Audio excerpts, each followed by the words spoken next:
Okay, so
okay, I hope my slides are visible and I'm audible to you all. Welcome to the fourth tutorial of this course, which is Reagents in Organic Synthesis, conducted by NPTEL, whose course instructor is Professor Subhash Chandra Pan from IIT Guwahati, and I'm your PMRF teaching assistant, Deepika, and I'm doing my PhD in chemistry at IIT Bombay. So, till last week, we have already gone through various oxidizing and reducing agents.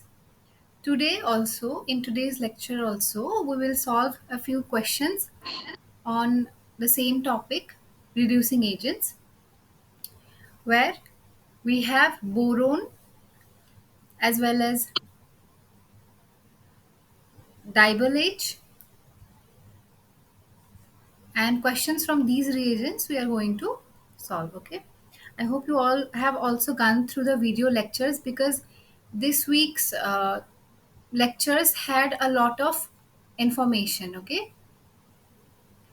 so let us start today's tutorial. This is the first question from the topic diable H reduction, okay? But I have given you two reactions. You have to do them step by step.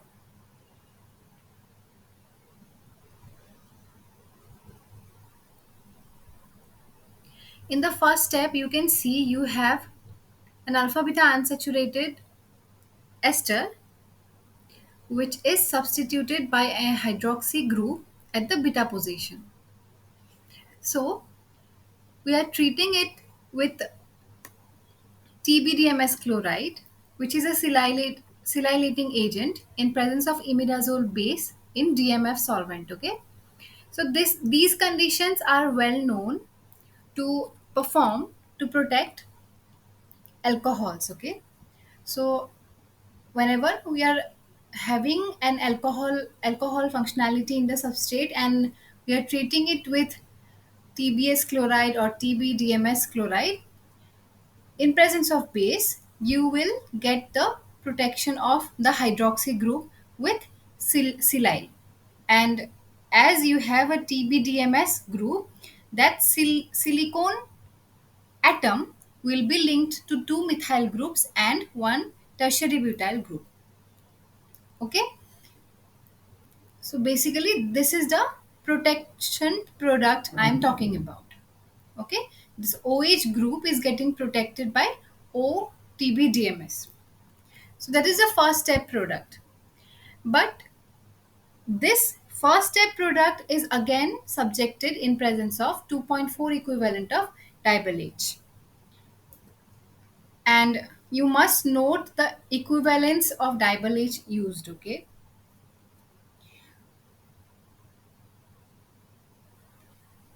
When you have more than two or more two equivalent or more than two equivalent of diable H when you have, then you have to know that complete reduction of the ester group will take place.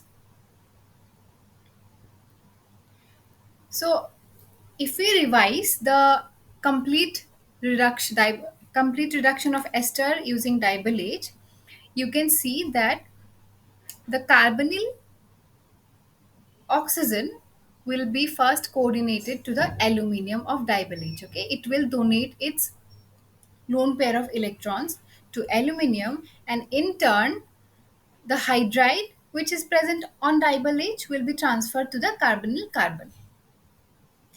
After this transfer of hydride, you will get a tetrahedral intermediate of this kind, which is in fact stable at minus 70 degree Celsius.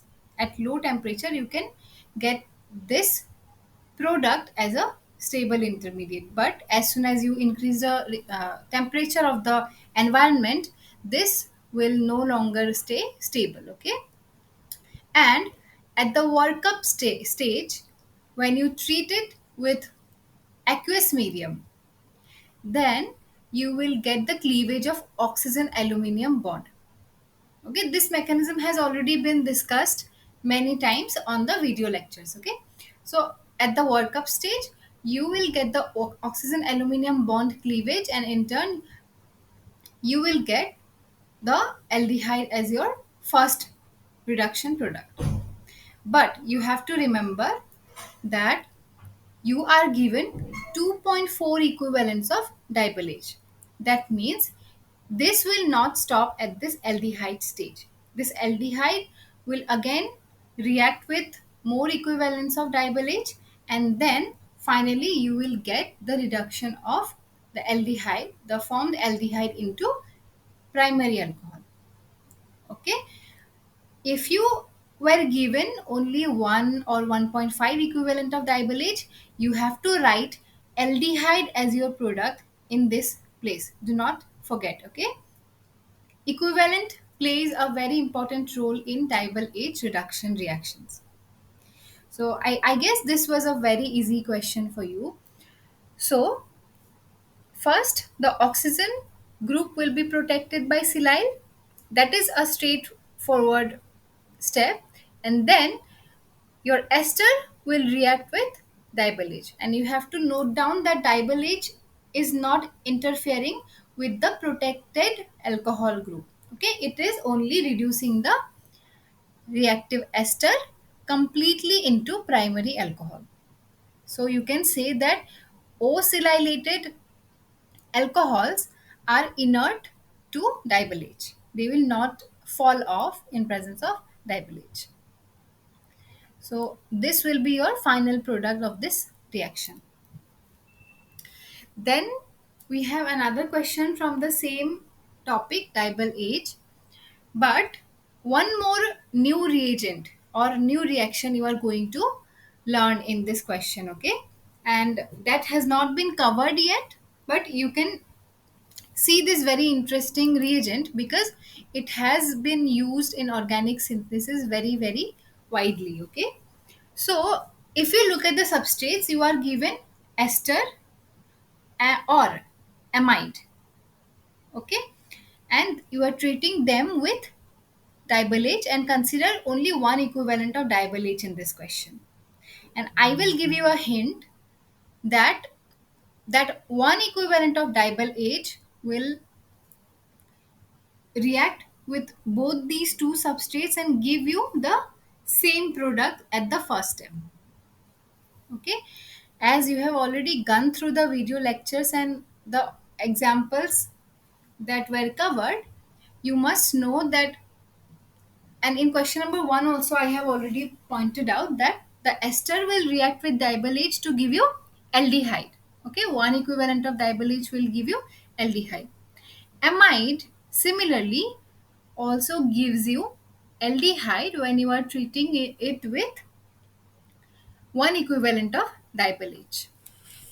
So, in this first step of this reaction, you will get the same aldehyde product from both these two esters and amides, because basically what is happening, first this carbonyl groups will be attached to the aluminium and then the hydride will be donated to the carbonyl carbon, the way we saw in the question number 1. So after getting the same aldehyde as the product at the first stage, we are treating it with this second reagent. Okay, so I don't know you are familiar with it or not. This particular reagent is called Ohira basement reagent. Okay, and it is a very important reagent because in the organic synthesis this is widely used to convert carbonyl compounds of aldehyde or ketone into alkyne. Okay, so this conversion is carried out using Ohira basement reagent and this is nothing but a diazo reagent in presence of base. Okay, in presence of strong thermodynamic base.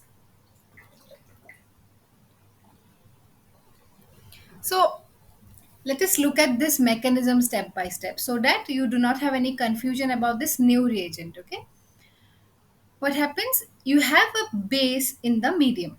Okay, here also if we look at, we have K2CO3 here. So K2CO3 or potassium tertiary butoxide, whatever base you are using, that will deprotonate your diazo reagent, okay, which is the Ohira basement reagent. After deprotonation, you will get an anion here as shown, that carbon ion will be generated here. Okay, and now this very, very reactive carbon ion will attack your carbonyl compound at the carbonyl carbon. Okay, because it is very reactive and it needs a highly electrophilic center, so it attacks at this electrophilic carbonyl carbon.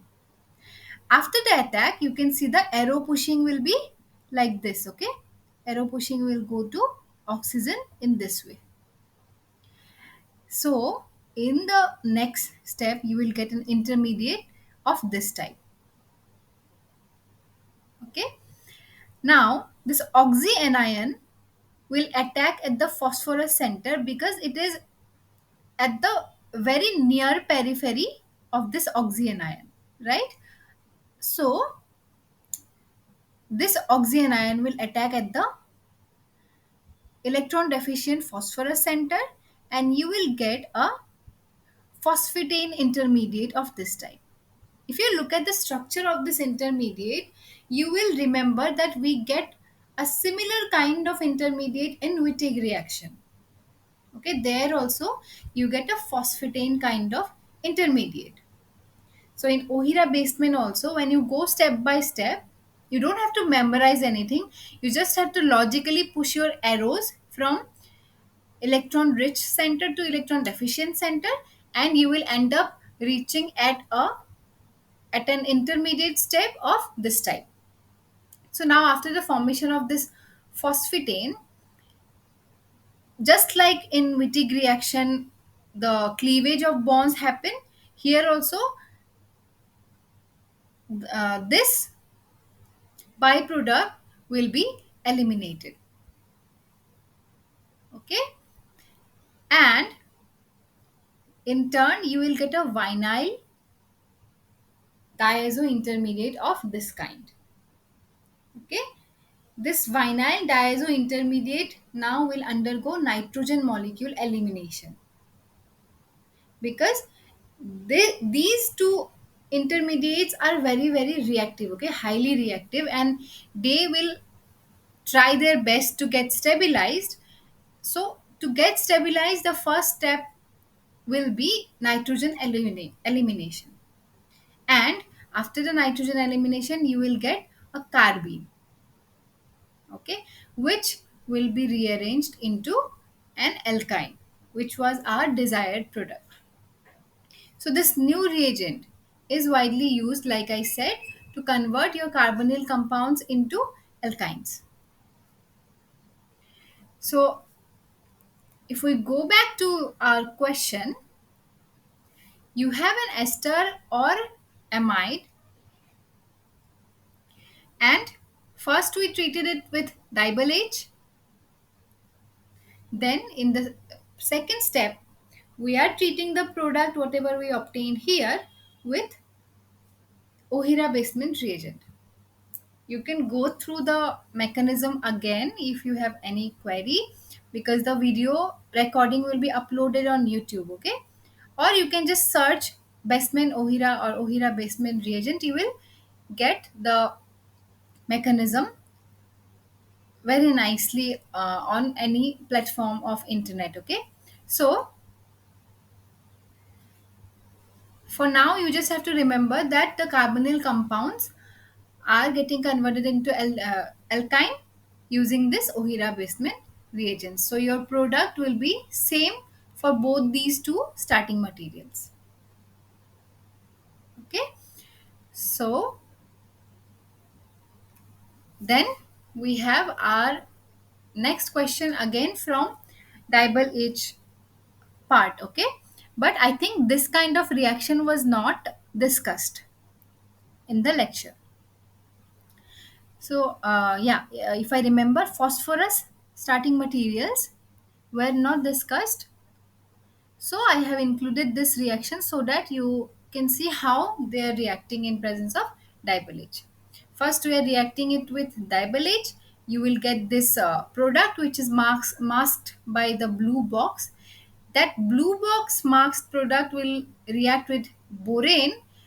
Then you will get a product which is now masked with yellow. Okay. See, when you have this kind of phosphorus substrate and you are treating it with dibyl H, the mechanism will be almost similar to the carbonyl compounds reduction. Okay. The way you first donate your electron pairs from the carbon oxygen double bond to aluminum, here also the phosphorus oxygen double bond will donate its electron pairs to aluminum. Okay, and then immediate like we saw in the first question, immediately the hydride will be transferred to phosphorus. So this particular intermediate product you will get. Now another, okay, you don't have to look at this particular step. What happens in the workup stage, like we saw in the first reaction, this oxygen aluminum bond will break, and that alcohol will react with another molecule of diballage, and you will get hydrogen molecule elimination, and the phosphorus oxygen double bond is now completely reduced. Okay, and this kind of byproduct you will observe. Then if we go back to the question and see, in the second step we are treating the product with borane. Okay, now what is happening, phosphorus is having its lone pair of electron, okay, and borane has vacant orbitals, because and that is why boron center is also capable of taking up electrons from Lewis bases. That is why a Lewis acid base reaction will take place between your first product and boron borane. Okay, so this product will be your final product for this reaction. When you are treating your first product with borane, you will get this kind of acid base salt as your final product. So this reaction you must have found a little new to you, but you just have to notice that the mechanism that is involved in this reaction is exactly similar for those which are involved in carbonyl compounds reduction. Okay, so you don't have to worry about this phosphorus center because it is following the same kind of mechanism. Just you have to look at the number of equivalents. Okay, you have an excess of diballage. If you had only one equivalent of diballage, only your this double bond will get converted into POH. Okay, POH you will get as your product, but you have an excess of diballage. So you will get the complete reduction of your phosphorus center. So I guess now your this kind of reductions using diballage is cleared, and you will not find any difficulty with it. Moving to the question number 4, here you are given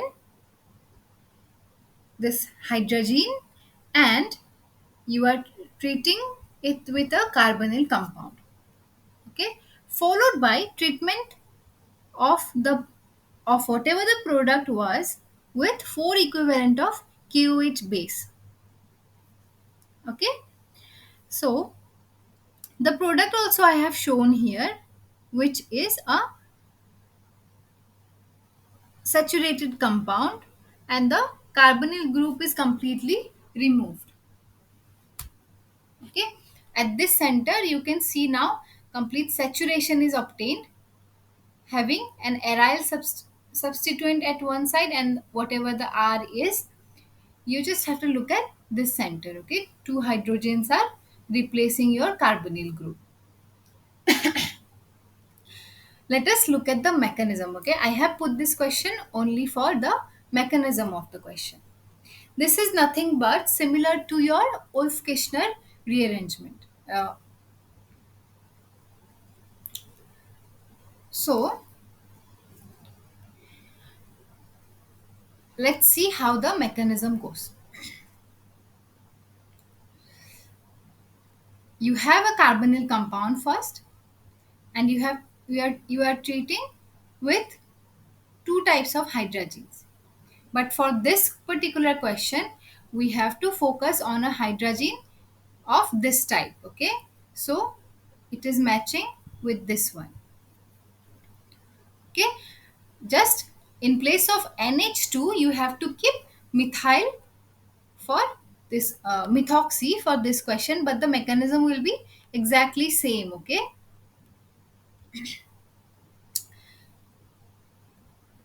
for example, to have no confusion, I will just write it down here.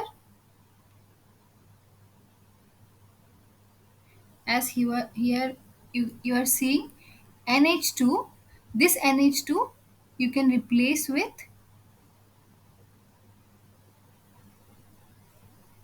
methoxy. Okay, similarly in this intermediate product, you can replace it with replace the amide with ester. Okay, mechanism will be exactly the same. So what will happen, the hydrazine will react with your carbonyl compound to give you the corresponding hydrazone. And since your hydrazine had this ester substitution, here also in your hydrazone you have your ester substitution.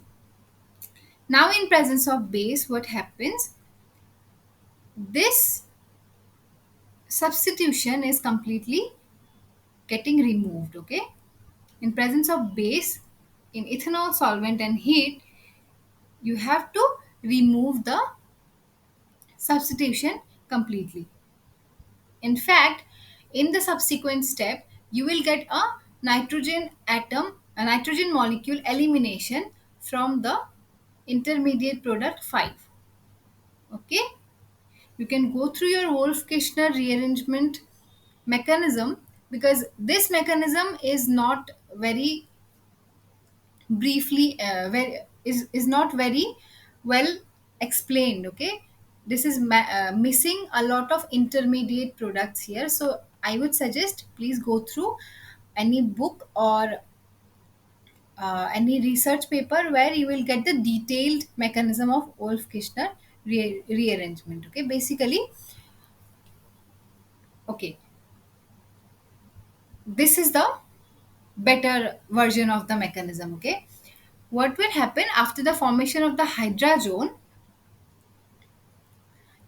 you have a base. Okay, 4 equivalent of KOH base in the question.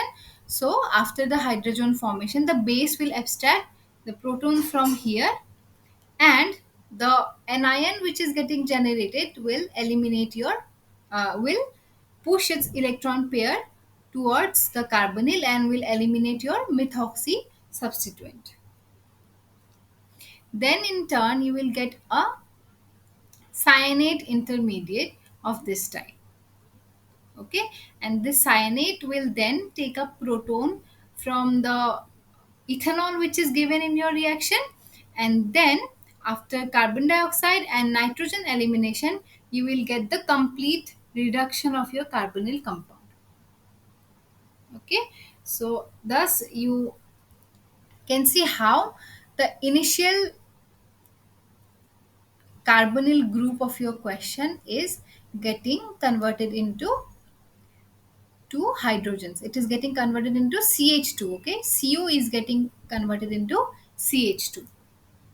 So this is the better version of your mechanism. I think it is well understood. Okay, whatever I have included here, this can confuse you very very badly. So this one you should follow. Okay, and this cyanate intermediate which is involved is very very important for this kind of reactions. So this mechanism is what this reaction following. Okay, then we have another Wolff-Kishner reduction reaction of this ketone. Okay, so if you see you have an amide adjacent to your ketone, and the conditions are written here that we are using hydrazine in ethylene glycol followed by KOH base. Okay, so this is a simple Wolff-Kishner reduction reaction. Again, if you have to write the mechanism, you can follow the same pathway. Okay, this ketone, whatever you have, will form the hydrazone with your hydrogen given, and then it will undergo reduction in presence of KOH base. Okay, by at the end, by losing nitrogen molecule, like I said, you will see the formation of your completely reduced product where your carbonyl is getting replaced by a methylene group. Okay, the mechanism will be same as the last question, which is question number 4. So I will not go deeper into this particular mechanism, and you just have to reduce this carbonyl group into a methylene here. And you must note down that the amide which is present in your substrate is not reacting at all with your hydrazine. Okay, so after that, again another question I have involved from the Wolff-Kishner reduction part. Okay, I have given the products also here. Basically, you have an aldehyde of this type, and this aldehyde we are treating it with hydrazine, which is the standard condition of Wolff-Kishner reduction, and whatever hydrazone we are getting is then treated with KOH base in presence of heating. So if you look at the product number 200, where you are seeing that CHO is getting converted into a methyl, this is straightforward your Wolff-Kishner product. Okay,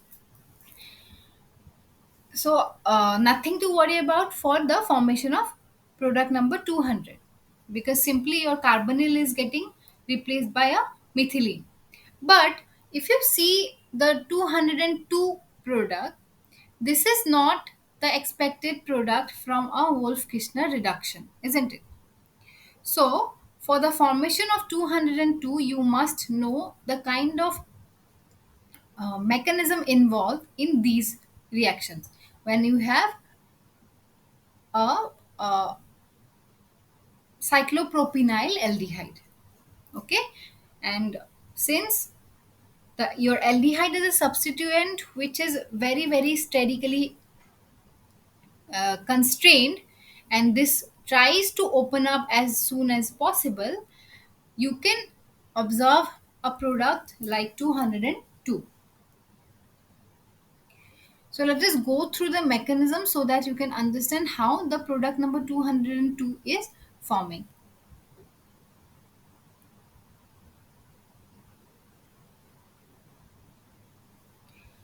First, we are starting the reaction from 197, treating it with hydrazine. Okay, and as you all know, whenever we have to treat the carbonyl compound with hydrazine, the corresponding hydrazone we get. Okay, then you have to treat the hydrazone with KOH in heating condition. Now what happens, like we saw in the previous questions mechanism, a nitrogen molecule elimination takes place, isn't it? And you get a carbon ion at this position which can take up a proton in your workup stage from water to get neutralized into methylene. So this 200 number product is your expected Wolff-Kishner reduction product. But sometimes what happens, because of the very very high steric constraint of or you can say ring strain, a very very high ring strain of your cyclopropane ring, it tends to open up to give a more stable carbon ion. Okay, two factors are acting here to give you product number 202. What are those two factors? Those two factors are, one is opening of this highly strained three membered ring, okay, and number 2 is the formation of this more stable carbon ion in place of your this first carbon ion, because of the electron withdrawing power, withdrawing capacity of your phenyl ring, you can expect the formation of this new carbon ion 201. Okay, now this 201 again can take up a proton from the system, and it will get converted into this new methylene. Okay, this is why you can observe the formation of a product of 202 kind. Okay, of course, if you look at the yield numbers of these two, 200 and 202, logically and scientifically you will get more amount of product 200. Okay, but you cannot avoid the formation of 202 as well. Like I said, two factors which are very very important in the stability of your organic compounds, those two factors will act here to give you slight amount of 202 product as well.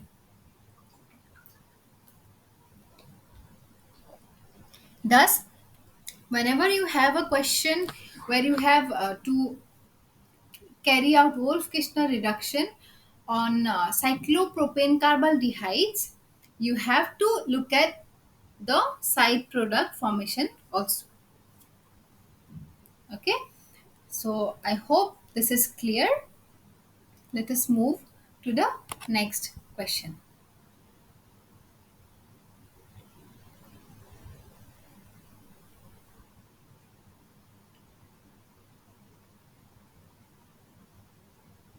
Okay, so in the question number 8, you have two very very big structures, and again you are treating it with tosyl hydrazine first in presence of sodium sulfate in methanol under reflux condition, followed by catechol borane in chloroform. Okay, so catechol borane has been covered in the video lecture when you had these boron reagents for reduction of organic compounds. Okay, so let us go through the reactions step by step so that you can understand how and at which positions of these structures the reductions are happening, because you may get scared looking at so many functionalities. You have a Bock protected amine here, and then an acyclic ether here, and then you have ester functionality, and you have ketone as well, and here also you have a diene here, and then exocyclic aldehyde is present. So let us look at the mechanisms step by step. What happens at first, we all know that the hydrazone will first form. Okay, this amine will react with your carbonyl compounds in both the questions to give you this tosyl hydrazone. Okay, now you have catechol borane, which is written in a simpler form here. Okay, you just have to look at this BH center, because this is the center which is going to give you the reduction, okay, by hydride donation. So this tosyl hydrazone will now react with your catechol borane by first donating this carbon nitrogen double bond electrons to electron deficient boron center. Okay, and like you saw in the dibel H case, the hydride will be transferred to your carbonyl carbon center. Okay, so you will end up getting a intermediate product of this type. Okay, Then you have sodium acetate in the reaction mixture. Okay, as here you see sodium acetate you have, which can give you acetate ions, which is responsible for the breakage of your nitrogen boron bond. What happens? Like I said, your boron is electron deficient. Okay, whenever it has three bonds linked to it, it is electron deficient. So your acetate anion will donate its electron pairs to boron center, and you will get an anion center at this boron atom like this. And after the acetate attacks, immediately you will get boron nitrogen bond breaking, and your arrow will be pushed towards the nitrogen nitrogen single bond. Your tosyl will leave. Okay, because tosyl, when tosyl is leaving, you will get a stable anion at the sulfur center. Okay, if you look at the structure of tosyl group, you will know that tosyl group can be a very good leaving group because of the stability of the negative charge on it. So after the leaving of tosyl group by breaking of boron nitrogen bond, you will get a diazine intermediate of this type. Okay, which you anyway get in all your Wolff-Kishner reduction reactions. So after getting this type of diazine rearrangement, now it will undergo nitrogen molecule elimination.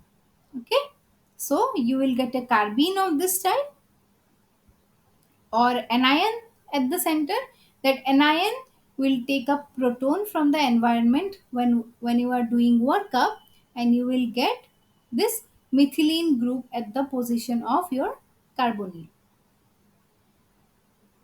So if we go back to your highly functionalized structures, you have to leave all these functionalities undisturbed.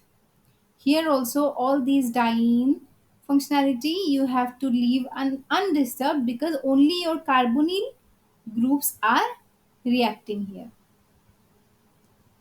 Okay, and in the first reaction we have simply reduced it into a methylene, and in the second reaction also we have reduced the aldehyde into a methyl group. Okay, the reaction mechanism is similar to what we saw in Wolff-Kishner reduction. So after this, let us go to the question number 9, which is from the topic Clemmensen reduction. Okay, but you might not have studied the reaction with this type of substrates. Okay, we have a diketone here, and in the second question we have a alpha beta unsaturated ketone here. What happens when we treat diketone or alpha beta unsaturated ketone with zinc in hydrochloric acid condition, which is the standard condition of Clemmensen reduction? Let us look how the substrates are reacting. Okay, so as you know the mechanism, zinc first transfers electron to the electron deficient center. That is well understood, right? So zinc will donate one electron to the carbonyl center, and the arrow pushing will give you oxyanion, which will coordinate to your zinc chloride countercation. Okay, so since you have diketone here, you will see two radical centers of this type, and both the oxyanions will be stabilized by your zinc chloride countercation. So after the formation of these two radicals, you will get the breakage of this carbon carbon bond to get a diene of this type. Okay, so cyclic diketones, whenever you have of this type, you will end up getting a diene intermediate of this type. Now, as we see in the case of Clemmenstiel reduction also, in the workup stage, in the aqueous medium or acidic medium, you will get your this O zinc bond breakage and you will get alcohols first. Okay, hydroxy groups you will get first, which will immediately get tautomerized to give you again diketone, but it is now acyclic system. Okay, so if you look at the mechanism, your cyclic diketone simply gets converted into your acyclic diketone by Clemmensen reduction. So always remember, this is the way that you will have to solve your questions whenever they are asking you to reduce your cyclic diketones using metal acid reagents. So now let us come to your alpha beta unsaturated ketone substrate. Okay, here also what will happen, the zinc metal will first donate the single electron to the carbonyl carbon. Then you will see a rearrangement or isomerization where you will see the transfer of your radical center from this carbon to the terminal carbon. Okay, so after getting this more stable radical, again when you will carry out your workup, you will get the reduction of your carbon carbon double bond. Okay, although the course of the reaction goes through a double bond isomerization, you will end up getting the carbonyl group intact and your carbon carbon double bond will be reduced. Okay, thus in Clemmenstiel condition, you will see this kind of reduction product whenever you are taking alpha beta unsaturated ketones. Now we have a very easy question. Okay, we are taking this ketone, okay, and we are treating this ketone under two different conditions.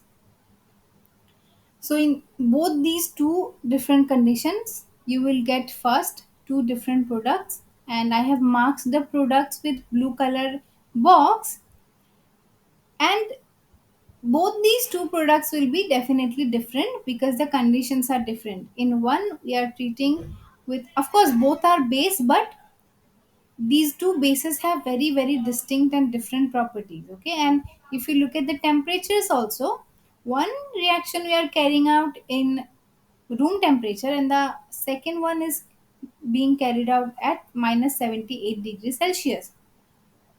So you have to guess what two different products you will get in these two reaction conditions, and whatever products you are going to get in both these two ways, we are treating them with alkyl halide. Okay, same alkyl halide you can treat with both these two intermediate products and you will get again two different final products for both these two pathways. So if you look at the substrate, you have a carbonyl group here, and as we know, whenever you have a ketone, you have acidic protons on both the alpha carbons. Okay, so if you have a ketone like this, and if you look at both these two alpha carbons, you have acidic protons present in these two carbon atoms. Why you have acidic carbons? Because when you get a carbon ion generation after deprotonation at this center or this center, they can undergo conjugation with this carbon oxygen double bond, which gives the carbon ion which is formed after deprotonation very good stability. So that was the concept of acidic protons. Now if you have these two different bases, one is thermodynamic and one is kinetic, then you will get abstraction of two different types of protons. Let us look at the intermediate anions that will form in these two conditions. Always remember, whenever you have a thermodynamic base, that base will abstract a proton from the alpha position in such a way that you get a more substituted double bond in your enolate. See what happens in your enolate state. If it undergoes enolization, this double bond will push its electron towards this carbon single bond, and you will get oxygen ion, right? And this double bond which is forming in the enolization is highly substituted. It is tetra substituted. So these kind of highly substituted enolates you will get in case of thermodynamic bases. But when you have kinetic bases of this type, like LDA or KHMDS, LIHMDS, all these kinetic bases at a very low temperature will give you an enolate which will involve the formation of a stable carbon ion. Okay, see here you have a secondary carbon ion, whereas here you have a primary carbon ion. So in that case your primary carbon ion will preferably form in presence of your kinetic base. Okay, this is why you are going to get these two different carbon ions in presence of LDA and sodium hydride. Now you just have to simply react these two different carbon ions with alkyl halide, and you will get alkylation at different position. In case of sodium hydride, since we are getting carbon ion at this carbon, the alkylation will also take place at this carbon. Whereas since we are getting a primary carbon ion in case of LDA, you will end up getting alkylation at this carbon. Okay, so this is from a very basic knowledge from your organic synthesis topic. So you have LDA and sodium hydride, and you just have to remember the how thermodynamics and kinetics play a role in proton abstraction in these two type of reactions. After this, let us move to these three reactions from the topic of LDA. Okay, this is an ester. Okay, actually the structure that I put here first was missing an oxygen, but it should be there, so just consider it to be ester. So what is happening here, we have an ester here and an alkyl halide here. Okay, so what happens, the acidic proton will be first abstracted by LDA base, and in both the alpha positions you have acidic protons here. So you will get alkylation also in this position, and this will be your product in this reaction. This is just stable. You just have to abstract proton from here, form the carbon ion, and that carbon ion will react with your alkyl halide, and your halide anion will be knocked out, and you will get your alkylated product. The alpha position of the ester is getting alkylated. The next reaction also, you have a ketone in presence of LDA, and that ketone with LDA is reacting with this ester, okay, which is having a bromide at the alpha position. And bromide is also a good leaving group. So you have to alkylate the anion which will be generated from this ketone. So this is also a very easy question. You just have to form carbon ion at any position because this substrate is symmetric, isn't it? So this symmetric substrate will undergo deprotonation and that will react with this alkylating reagent, and you will get the alkylation at the alpha position. Next, again a similar question. You have this amide here, and if you look at the alpha positions of this carbonyl group, you have acidic proton at this position, right? So no other option is possible because here you don't have any proton, so you cannot abstract proton from this side. You just have one option left, that you have to deprotonate this center. So deprotonate that center with LDA to get a carbon ion here, which will react with benzyl bromide to give you benzylation at this alpha position. Okay, so these are the three products that you are going to get after deprotonation followed by alkylation reaction of these three substrates. Then in the next question we have this ketone, and we are treating it with R alpine borane. Alpine borane, many borane reagents have been covered in your second lecture of this week, okay, and all of them are very very important, and all of them show different kind of selectivities towards different kind of substitution pattern or functionalities, okay.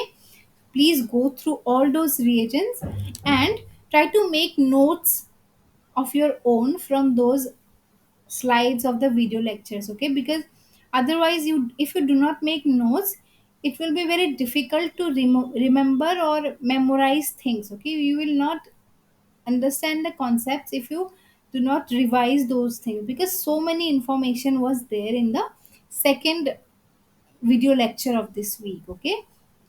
So please try to make your own notes from all those boron reagents. Coming to this alpine borane, which is R alpine borane, you are getting reduction of your keto functionality, okay, and this carbon carbon triple bond is staying intact. It is not reacting with alpine borane. So you can get a question that why are you getting particularly this stereochemistry of your newly formed alcohol? Why is it above the plane or towards us? Why is it not away from us? To answer that question, you have to look at this six membered intermediate transition state that forms between your alpine borane and your ketone, okay. This kind of six membered transition state forms where you have to place your this R group, okay. If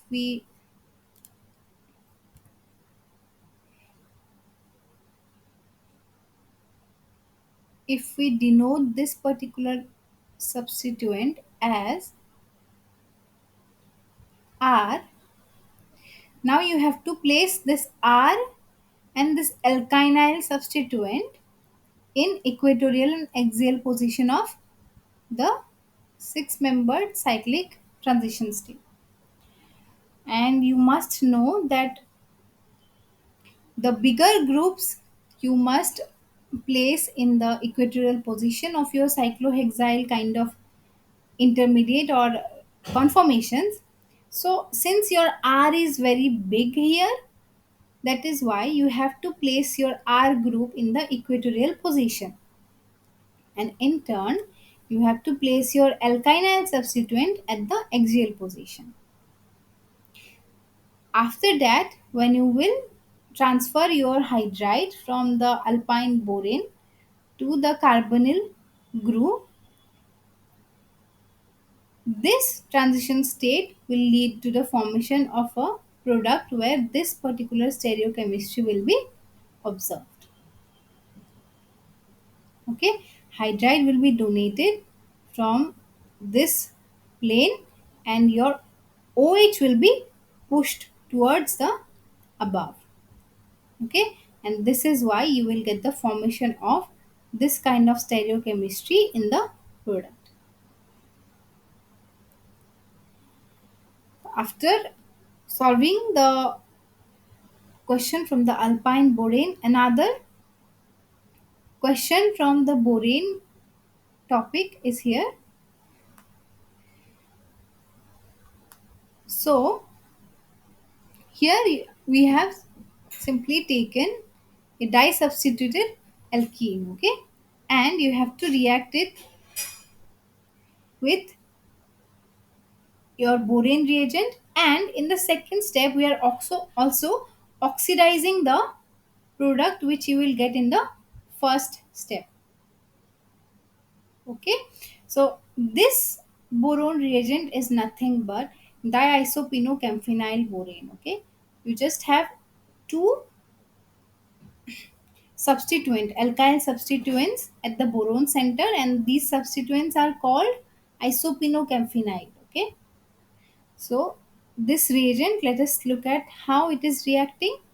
So what happens, your boron will first take up electron pairs from your alkene, right, because it is electron deficient, and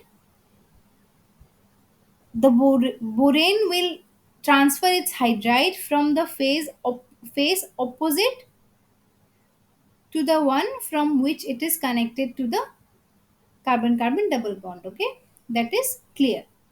This hydride will be donated from the opposite phase of your boron donation site. Now in the last step you just have to oxidize, and that oxidation will basically break this carbon boron bond. Okay, and commonly used oxidizing agents are hydrogen peroxide. Okay, H2O2 is mostly used in this carbon boron bond breakage. Okay, thus you will see a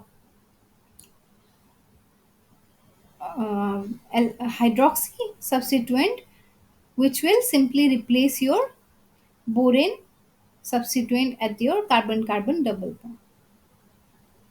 Okay, and these boron reagents more or less follow the similar kind of reaction mechanisms. It is just the selectivities of these reagents are different, and to know more about the selectivities you must go through the video lectures, and please try to make notes of those points. Okay, that those will be very very helpful to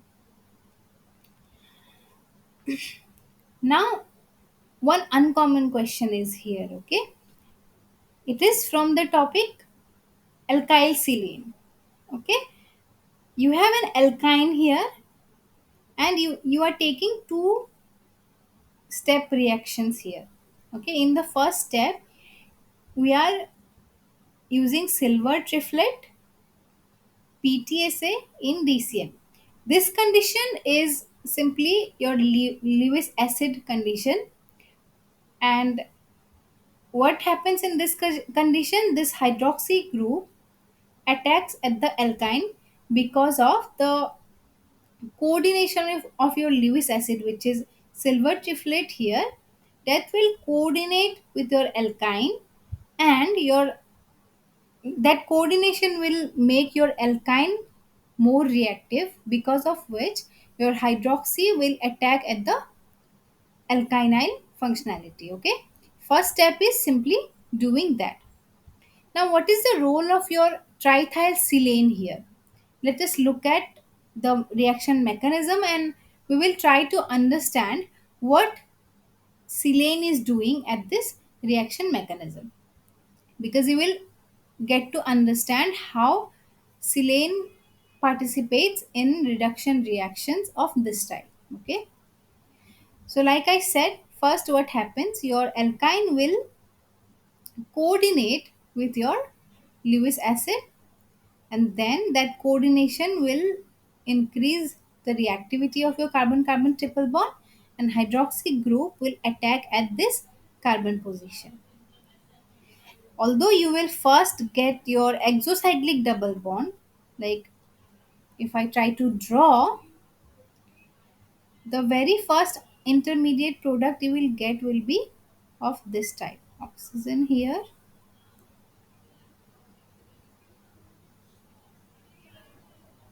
NTS here, methyl here, and then this kind of exocyclic double bond you will get. But what happens, exocyclic double bond is less stable than endocyclic double bond, and you have an acidic medium already. So in presence of acidic medium, it is very feasible for the isomerization of exocyclic double bonds into endocyclic double bonds. This is why your disintermediate is quickly getting converted into the more stable intermediate. Now, in presence of acid, what will happen? I will show you. In presence of acid, this oxygen will push its electron pairs and this will react with one H plus. Okay, it will react with one proton and you will get an intermediate of this type, which is written as intermediate A. Finally, your trithylsilane will come into play. This will donate one hydride now. Okay, your silane is going to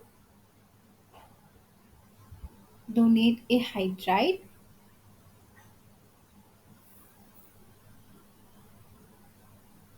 to this center and it neutralizes your oxonium. Okay, thus finally you get the reduction of your carbon oxygen double bond and your oxonium gets neutralized and your trithylsilane converts your oxazine into this type of morpholine.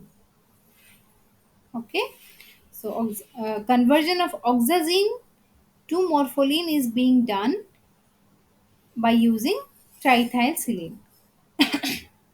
But you must know that for the effective action of trithylsilane, you need acid also in the reaction medium. Okay, otherwise you will not get this reactive intermediate A, because you need your arrow pushing to be in this way in presence of acid.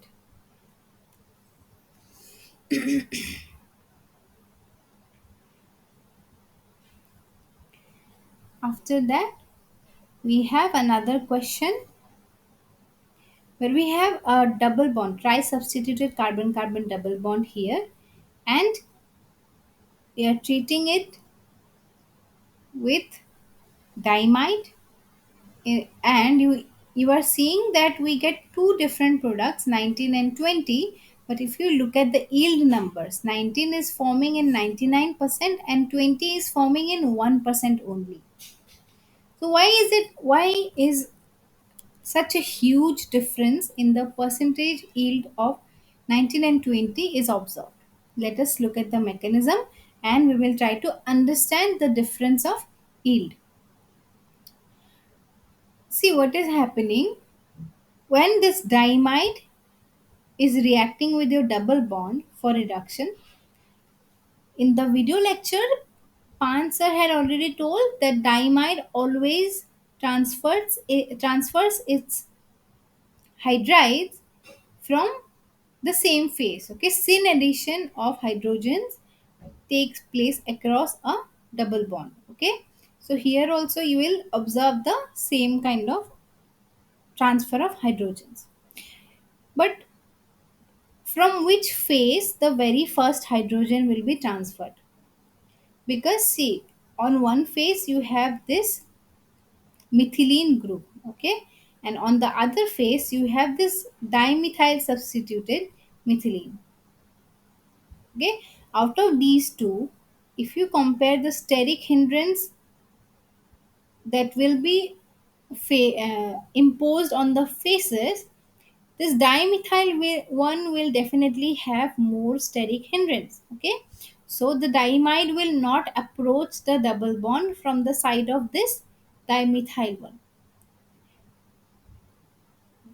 The double bond will be approached by the diamide from the side where you have this methylene bridge. Okay, because that will give you less steric hindrance to the incoming diamide, like it is written here. Okay, diamide hydrogenations are cis and preferential hydrogenations at sterically free phase of olefins take place. So since you have more steric hindrance from this phase, your diamide will come from the above the plane. Thus, your hydride will preferentially come from above the face, above the plane, and you will get product 19 as your major product. Okay, your scene addition and attack from the less sterically hindered side will govern the formation of your 19 product as 99% of yield, which is very very good, excellent yield. After that, let us move to the next question, which is the topic of oxazoborane complex, and that was also covered in the second lecture of this week. And let us look at this reaction, and you will see how this oxazoborane is going to react with your ketone. Okay, the product is also given, but with a very particular stereochemistry. And in these reduction reactions, how are these stereochemistry controlled? It is explained in a detailed manner in the video lecture. You can go back and see. If you want to revise, I will tell you the trick how to remember it. Okay, see, in your oxazoborane you get a oxazoborolidine catalyst of this type, right, which is having a chiral center. I will show you that at this position of the catalyst you have a chiral center, and that chiral center will govern what stereochemistry product you will get for the alcohol. It will be R or S. If I tell you the trick, see, in this in this particular chiral center, your this alkyl chain is above the plane, whereas this hydrogen is below the plane. Whenever you have your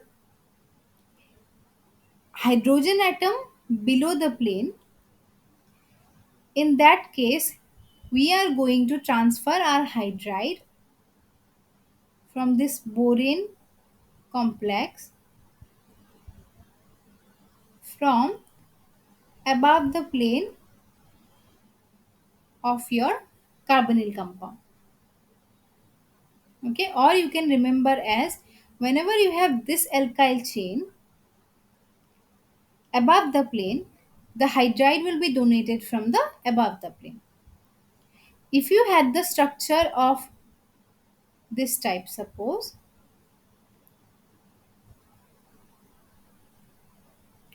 here you have above the plane hydrogen, and this one, suppose you have below the plane. In that case, what will happen, since your alkyl group containing the boron is below the plane, you have to transfer your hydride from below the plane. In that case, the hydride would have been below the plane. So that is the trick you have to remember. And for the detailed mechanism, you can go to the second lecture of this week, okay? Towards the end part of the lecture 2, you will see the detailed mechanism of this oxazoboron reagent reduction. So I have already told you the trick. If this alkyl chain is above the plane, the hydride will be donated from above the plane. Thus, we have arrived at the last question of today's tutorial.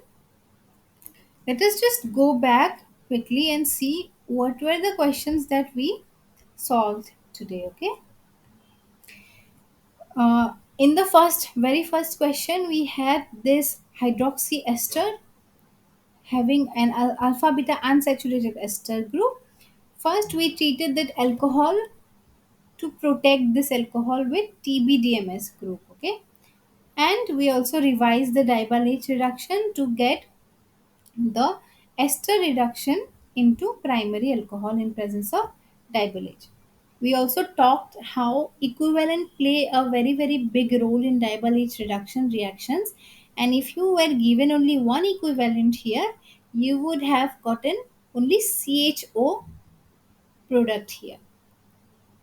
No further reduction into primary alcohol would have been observed. In the next question, we talked how ester and amides give the same product when they are treated with one equivalent of dibyl H. You get aldehyde first, and then we also learned one new reagent today, which is Ohira basement reagent, and we discussed the detailed mechanism of the reaction, how a diazo intermediate is involved, and we simply get the conversion of carbonyl compound into alkyne, okay? So we got the final product to be an alkyne, because first you are getting aldehyde and that aldehyde is reacting with Ohira basement to give you the alkyne. Then we saw how phosphorus reagents are reacting with phosphorus substrates are reacting with excess of dibyl H. We observed that complete reduction of this phosphorus oxygen double bond was taking place, and in the workups, and two molecules of dibyl H, two equivalents of dibyl H was involved, and in the second step, we reacted this phosphine with borane to get this type of acid base salt, okay? And this was your final product for this reaction. In the next question, we discussed Wolff-Kishner reduction, okay? We had this carbonyl compound and we treated it with hydrazine to get hydrazone first, and which eventually underwent nitrogen and carbon dioxide elimination to give you a methylene in the place of carbonyl group. And again, another question from the Wolff-Kishner reduction part we solved, where out of ketone and amide, only ketone reacted with the hydrazine to give you the hydrazone, which again followed the same mechanism of Wolff-Kishner reduction to give you this methylene in place of carbonyl group. Again, we also saw that one unexpected product was forming when we were carrying out Wolff-Kishner reduction of cyclopropane carboxyldehyde.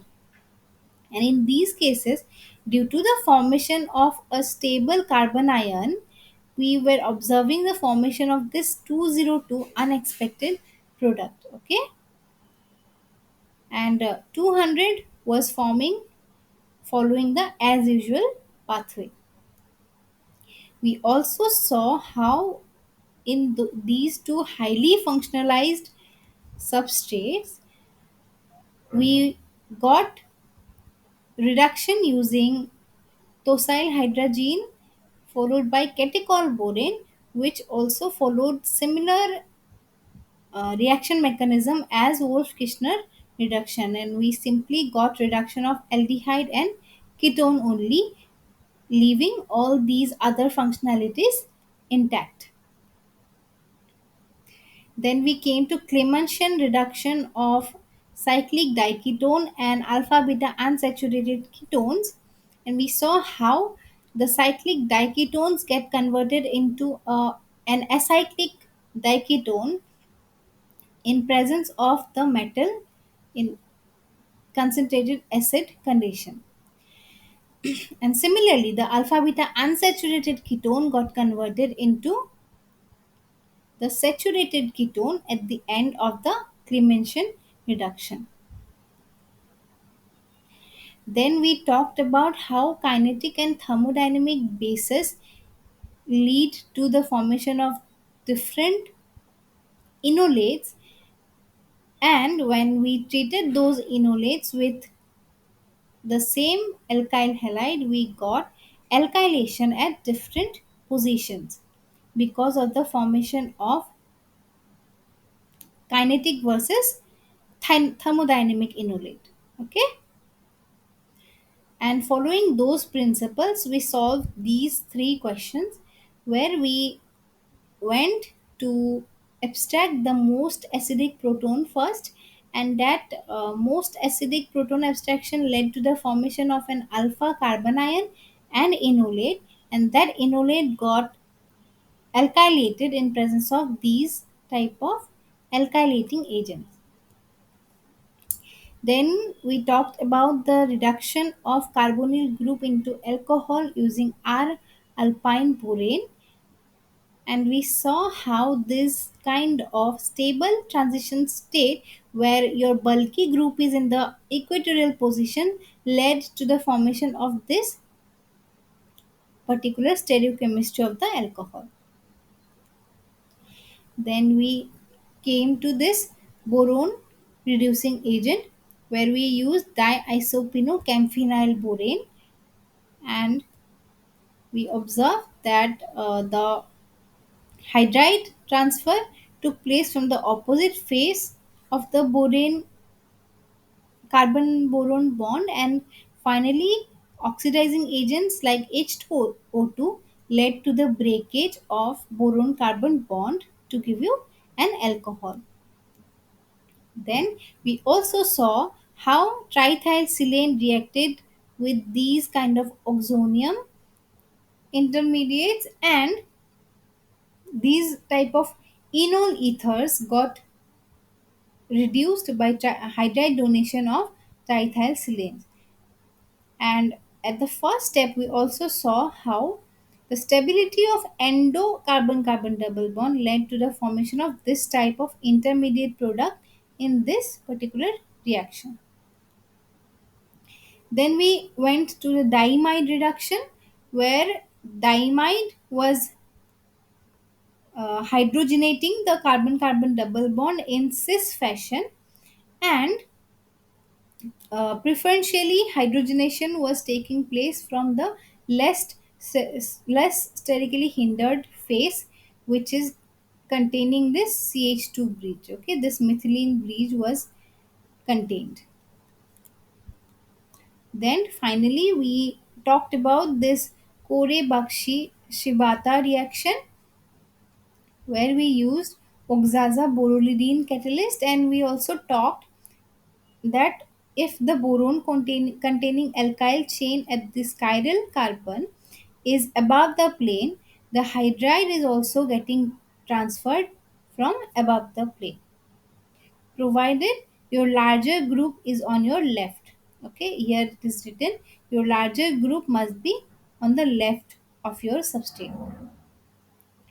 In that case, if your alkyl is above the plane, your hydride will also be above the plane, and your hydroxy functionality will be pushed back. So thus we have solved all these different questions from the topic. Thank you so much for joining for today's tutorial. And also, I would like to clarify one doubt from the last tutorial, which was, if I remember, you were asked to carry out birch reduction on quinoline, and in the second step, you were given Grignard reagent. Okay, like we discussed in the last question, your birch reduction uh, carbon ion cannot react with incoming Grignard reagent because both will be highly nucleophilic. So there must be a mistake in the question. Okay, we will look into it. But your doubt was definitely valid, and there is a mistake because that carbon ion will not be able to react with the Grignard reagent. Okay, so that was the query from your side. So in the next tutorial session, we'll solve some more questions from the various metal organic reagents. Okay, so Thank you, Deepika. I have some thanks for your clarification on the last yes, assessment query. yes, I have today also I have some queries. Can I share my screen? yes, yes, sure.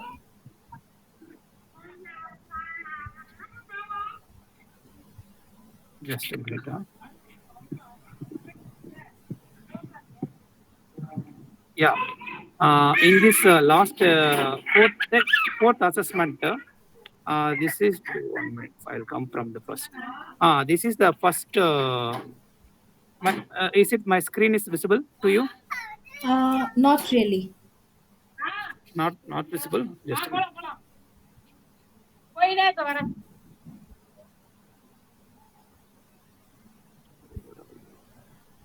But it's not showing.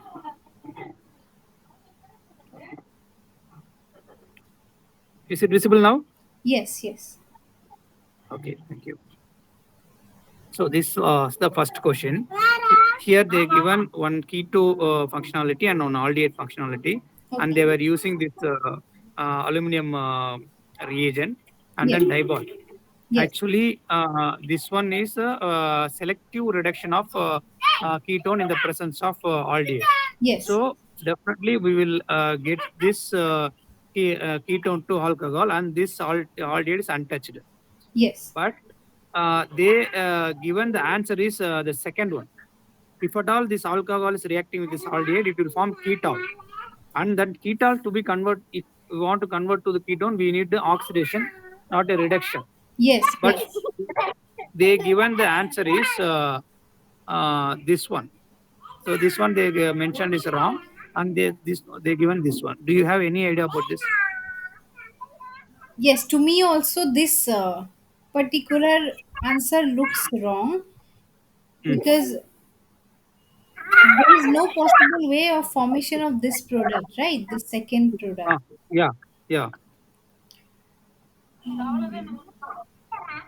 So they given the answer is this one. Yes, yes. Okay, I will look into it because That is one. That is one. Thank you. yes. Thank you. The second one, they given this one, this conversion, cyclohexanone to cyclohexane. Okay, Okay. They given four options: Wolff-Kishner reduction, basic condition; okay, Clemmensen reduction, basic condition; and then Clemmensen reduction, neutral condition; okay. and Wolff-Kishner reduction, acidic condition. So according to the lecture given in that lecture also, this cyclohexanone will go into the cyclohexane with Wolff-Kishner reduction and basic condition only. Definitely, yes. But they given the answer is Clemmensen reduction at neutral condition they given. Okay, that is also definitely wrong because Clemenson reduction, even if it has to give, it must be in presence of acidic condition, right? Yeah. Yes. So this also, this question, this is question number 3, right? Okay, and the This is earlier question number one is three. question number One, 1. one, Yes. one. Yeah, yeah. Yes. Can you? I also raised the issue in the discussion forum also, but not there is no response so far. Can you Okay. look into that, Deepika? Sure, sure. I will go through, because according to me also you are absolutely correct. Okay. There is no way you will get option number 2 as the product in your first question, and here also you cannot get, in presence of especially this first option, you cannot Hmm. get option number 3 as your correct option. Yeah, definitely Wolf-Fishner relation basic condition it will form. Yes, yes, Cyclohexanol. yes, As per my knowledge, also Clemens relation means it is maximum acidic condition only. yes, yes. Please, this also you get go Okay, into that and I will please rectify. clarify it, and I will talk to them, and definitely in the Yeah. next session I will address this Yeah. issue. Okay, thank you so much Yeah. for Yeah. Yeah, whether raising it for this this. if it is solved, whether we can get the point. Hello. Yes, Ira. yes. No, whether whether our credit what is it points will be getting changed. Hey, changed Uh, if okay, about the credits, don't worry, because they are going to take care of the credits when they mm, have made a mistake in questions. Okay, yeah. Mm, that their part they will take care of it, and it is good that mm, you have raised the issue, yeah. because I will also write to them and talk to them so Okay. that they can adjust your credit scores Okay. according to that. Okay. Thank you. Thank you. Thank you. Thank you. Deepika. Thank you. Thank you so much. Thank you. Thank you so much. Thank you. Bye. Okay, Bye. thank you for joining, and see you again in your next tutorial. Yeah. Thank you. Sure. Okay. Bye. Bye.